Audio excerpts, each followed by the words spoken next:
राधे राधे दोस्तों, कैसे हैं आप। मैं क्लिनिक आ चुकी हूँ। शाम का समय हो रहा है, 6 बज रहा है।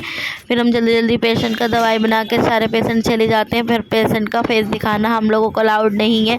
उसके बाद जब लास्ट एक पेशेंट आते हैं, फिर उनकी हमें दवाई बनाना रह जाता है। फिर उनका भी फटाफट हम दवाई बना लेते हैं।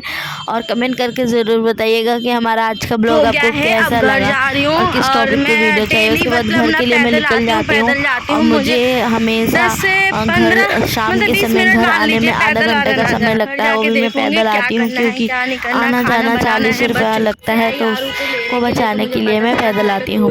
उसके बाद घर आने के बाद देखती हूँ कि ताला लगा हुआ है। फिर उसके बाद अपने दादी के साथ आराम जाता है, अपने दादा और चाची के साथ रहते हैं। फिर उसके बाद रहने के बाद हम लोग अंदर जाते हैं। फिर आदत मेरे को बहुत याद करता है। फिर उसके बाद मैं बहुत ज़्यादा खेलती हूँ।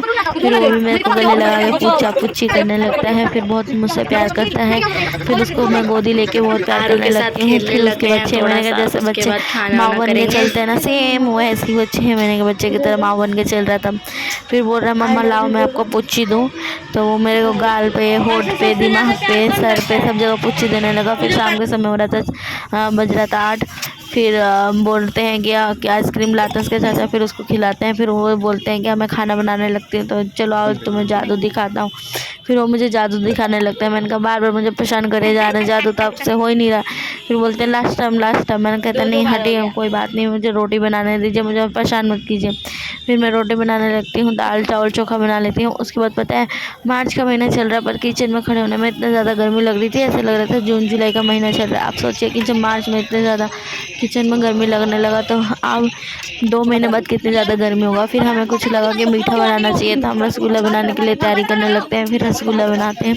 रसगुल्ला का बेकिंग पाउडर लाते हैं मॉल से। उसके बाद उसका डो बनाते हैं। फिर डो बनाने के बाद उसको तल लेते हैं। फिर पाक बनाते हैं चीनी का।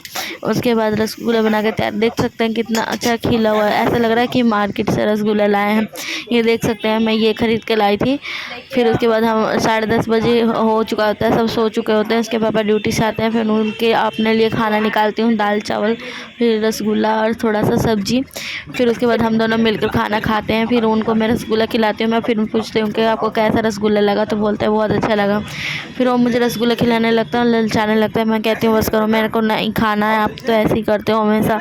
कह रहा नहीं नहीं लास्ट समय अब नहीं करूँगा, अब खा लो। तो मैं खा लेती हूँ। और सच में ही जब मैं टेस्ट करती हूँ और खाती हूँ ना, तो मुझे बहुत अच्छा लगता है। ऐसा लगता है कि बाज़ार से ख़रीद के लाए हैं। तो आप भी होममेड रसगुल्ला बना सकते हैं। और जब मैं सोने जाती हूँ तो मुझे इतना ज़्यादा गर्मी लगती है, तो मैं दोबारा जाके नहा लेती हूँ। और नहाने के बाद जब जो शरीर को जो राहत मिलती है ना, मैं आपको बता नहीं सकती। ये रहा मेरा आज का छोटा सा वीडियो ब्लॉग। और आज का दिन मेरे इस तरीके से बीता। आपका दिन कैसा बीता हमें कमेंट करके ज़रूर बताइएगा। राधे राधे। फिर मिलते हैं नेक्स्ट ब्लॉग में। Bye bye.